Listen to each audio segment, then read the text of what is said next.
Welcome back to the sports money coverage of the PGA 3M Open this week out there at TPC Twin Cities, Blaine, Minnesota, off the lakes of Minnetonka. Jeff, coming back after back-to-back weeks across the pond, we had ourselves the Scottish Open. Shout out to Gotterup out there, the middle of nowhere, man of nobody, comes out and wins the Scottish Open.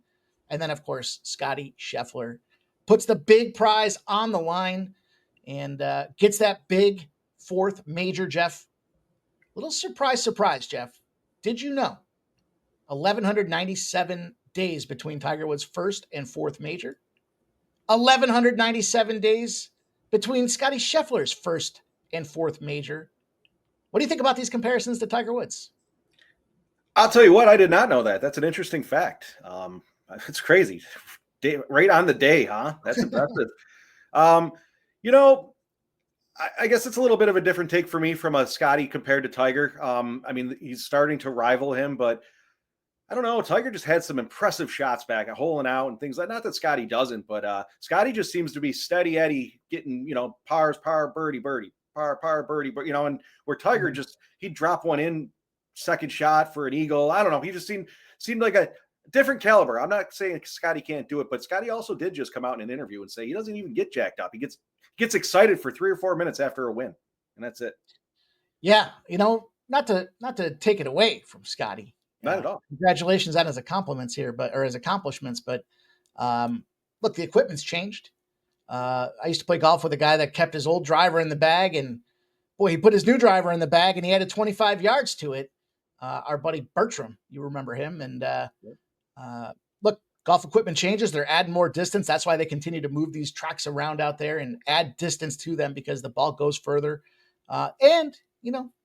These live players only play in some of these majors. They're not playing in the day-to-day tournaments out there. So arguably, it's a mediocre field.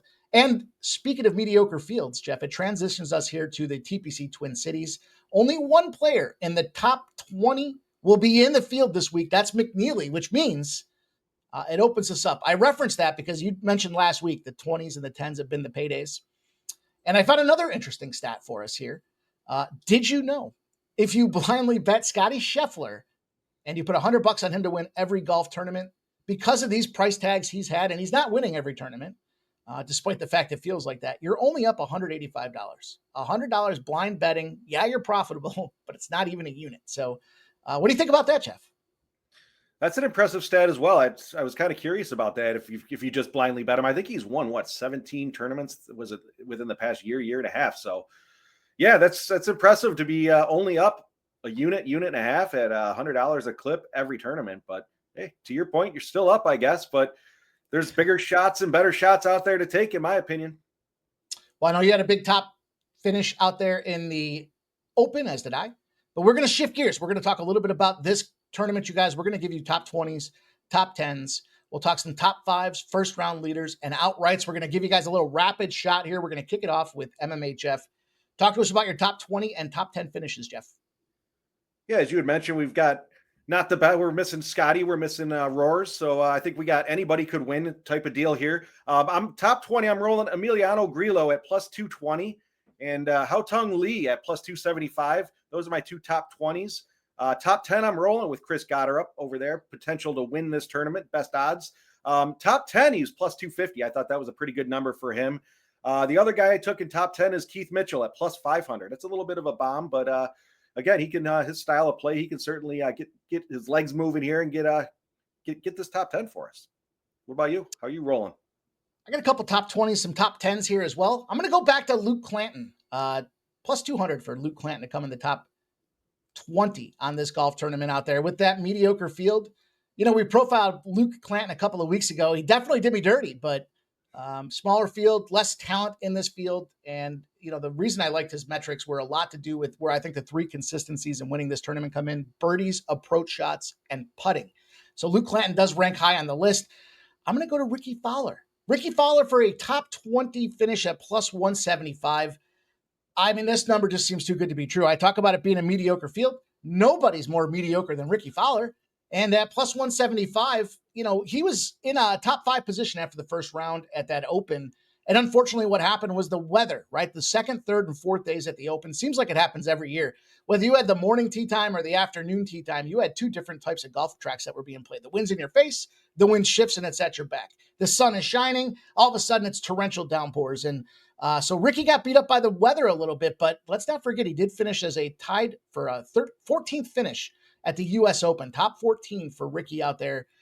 So we'll take a top 20 here in this mediocre field. Top 10 spots, I've got a couple of guys that I wanted to jump in on. First and foremost, Andrew Putnam ranks off the charts for me with those three criteria: birdies, approach, and putting. His top 10 is plus 500. I do like a shot there with this young man. Max Greiserman, might be saying who? His last couple of rounds haven't been great. He's fifth on the money list this week for a reason. Last year he played in this tournament. He finished second place. His top 10 finish is plus 280 for Max Greiserman. I'll throw two more top fives in there for you guys, and then we'll flip it over to MMA Jeff. I'm going to go to McNeely. This is his Ryder Cup audition. He needs to go out there and prove it a bunch this mediocre field and show that he is one of the best to get the nod for the big tournament at the end of the year. His top five is plus 400. And I got to go back to Gotterup. I mentioned his performance between the Scottish Open and the British Open, tied for third at the Open. Amazing finish for this guy. Top five plus 360. I'm going to ride the train until it bucks me. And if he's for real, he's going to show it to me this week, Jeff. So that's my two top fives as well. How about you? Top fives and outright winners? Yeah, top five. I'm going with Sam Burns. He was plus 1,800 or so there to win the tournament outright. I got him in the top five at plus 450. And then I took a little bit of a shot at Siwoo Kim, who's been kind of up and down lately. But I think, in a mediocre tournament with guys out there, I think Siwoo Kim's got a decent shot to come in top five at plus 600. And then outright winners, I went with Maverick McNeely at plus 2,000. I also rolled with Tony Finau at plus 4,000. So I took a little bit of a shot with him, but I think it's anybody's field out there and anybody's game. So yeah, give me Tony Finau at plus 4,000 and Maverick McNeely at plus 2,000. You guys know I like to get involved with some of these first round leaders. I had a small play on one that did cash. What was it, a 5-way tie last week? So only 20% of the pot, which you run the risk with these first round leaders, but it's okay because it was still a good payday. Give me a first round leader. I'm going back to Andrew Putnam. He's 80-1. Your guy, Sammy Burns. Yeah, you know what? His putting absolutely was atrocious at Royal Portrush. There were some downright puddles on those greens, so I won't hold it against him. His last few weeks, it does seem like he's found the groove. He did look like he lost it a little bit there mid-summertime, but 35-1 for Sammy Burns to get that first round leader. Got her up at 35-1 for me. And, I got two more guys I'm going to factor in here. I'm going to sprinkle it around. I'm going to play 0.2 units on each of these to equal a full unit. First round leader, Grillo. There's your guy, 60-1. And I got to go to Ricky Fowler, 55-1. He can collapse with the best of them like a lawn chair, but hey, at 55-1, I'll take a shot with those five fellas. 20-1. I'm sorry, 20% of a unit on each of those five for a big payday, Jeff. My outrights, though, I'm looking at a couple of different guys. I'm going back to Andrew Putnam. I'm 3 deep on this guy, 70-1. I told you he ranks off the charts for me with terms of finish on this track. And I do like your guy, Grillo. Grillo at 50-1 for my outright finish. We'll be looking at some live betting along the way. Probably Max Greiserman will get there, but I'm not going to take this price tag yet. I'll let him waffle around a little bit early and see if we can't catch a better number. But that being said, Jeff, big week in the world of sports money. Tell them what's going on. Tell them where they can find you. You can follow me over at X MMA Jeff 19. We got First Strike coming out tomorrow, and then we're rolling the Saturday live show starting at noon Eastern. So it's going to be an early one. They're over in Abu Dhabi. We got a bunch of exciting fights on the card, so I'm looking forward to it. Good stuff. Big weekend of combat ahead. Yeah, early card starts. We're going to get First Strike out there for you guys tomorrow. You'll see the video tomorrow night. 2-1 last week, so we ended up with almost 2 units of profit. We'll keep it running. Of course, you can find me, your boy Mikey Money, at PimSlapPod on X, and we'll be shooting live here 6 p.m. tonight. Going to keep crushing this Major League Baseball season with a big sports card. WNBA's back as well. I'll see you there for pre-gaming. On behalf of the Sports Money crew, smash that thumbs up button. Leave a comment with your favorite players this weekend. Have a good time betting on the golf. We'll see you later this week. Take care, everybody. Good luck with your bets.